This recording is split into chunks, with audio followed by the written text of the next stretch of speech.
నా వైపు అలా చూస్తుంది? నా గురించి మొత్తం చెప్పేస్తుందా?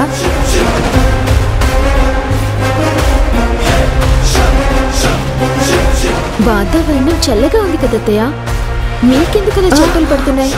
ఎందుకో నాకు సరిగ్గా గాలాడటం లేదు, కాస్త ఉక్కగా అనిపిస్తుంది.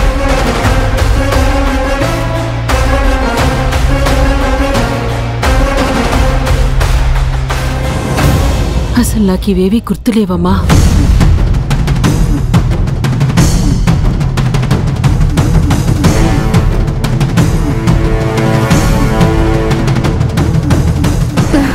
మొత్తానికి చిన్నోతనికి బాగైంది. ఇక మనం సంబరాలు చేసుకోవాలి అత్తయ్య. అవును దుర్గా, ఇన్నేళ్లకి వాగ్దేవి కోలుకుని మామూలు మనిషి అయింది. తనకి నయమైందని ఊరందరికీ తెలియాలి. తెలిసిన వాళ్ళందరినీ పిలిచి వేడుక చెయ్యండి.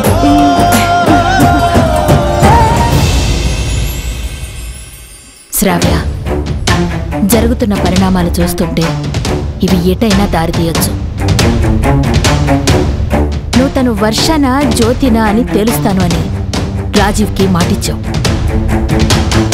నీ ఆలోచన విధానం ఏమైనా ఉండొచ్చు, కానీ వర్ష గనక తన కూతురు కాకపోతే ఇన్నేళ్లు మంచాన పడి ఉన్న వాగ్దేవి ఎలా కోలుకుంటుంది, ఎలా లేచి నిలబడుతుంది చెప్పు? దానికి దీనికి సంబంధం ఏంటత్తయ్య? తప్పకుండా ఉంది శ్రావ్య. కూతురి స్పర్శ, ఆ ప్రేమ, ఆ మమకారం కన్న తల్లిగా తను ఫీల్ అయింది కాబట్టే వాగ్దేవి మామూలు మనిషి అయింది.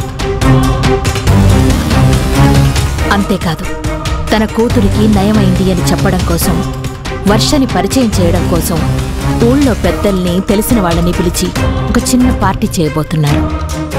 మనల్ని కూడా పిలిచారు. అసలు మీరేం చెప్పాలనుకుంటున్నారు అత్తయ్య? ఇక్కడున్నది జ్యోతినా వర్షనా అని తెలుసుకోవడానికి నువ్వు టైం వేస్ట్ చేయకు. నీ మొండితనం గురించి నాకు బాగా తెలుసు. అందువల్లే పరిస్థితిని ఇక్కడి దాకా తెచ్చుకున్నావు. రాజీవ్కి ఏదో విధంగా నచ్చచెప్పి ఇక్కడి నుంచి హైదరాబాద్ తీసుకెళ్ళిపోతే వాణ్ణి నీ వైపు తిప్పుకునే ప్రయత్నమైనా చేయొచ్చు. ఇక్కడే ఉండి ఏదేదో ఊహించుకొని కాలయాపన చెయ్యకు. అయినా నీ సైడ్ నేనున్నాను. ఒకవేళ జ్యోతి ఉన్నా సరే నా సపోర్టు నీకే అని నీకు బాగా తెలుసు. రాజీవ్ నీకే సొంతమని నేను చెప్తున్నాను కదా. ఇంకా ఎందుకమ్మా ఇదంతా? నా మాట విను, ఈ గోలంతా వద్దు. అత్తయ్య, వాళ్ళందరూ తనని వర్ష అని నమ్మినా రాజీవ్కున్నట్టే ఏదో మూలన తను జ్యోతి అని నాకు కూడా అనుమానంగా ఉంది. అదైతే నేను తేల్చాల్సిందే అత్తయ్య. ఎందుకంటే పేరుకే నేను రాజీవ్ భార్యగా ఉన్నాను తప్ప ఒక వెడ్డింగ్ కార్డ్ అందుకునే యోగ్యత కూడా నాకు లేదని అర్థమైంది. అందుకే రాజీవ్కి భార్య స్థానం సంపాదించుకోవడం ఎంత ముఖ్యమో నాకు తెలుసు. ఇక అలాంటి బాధలు భరించే ఓపిక నాకు లేదు.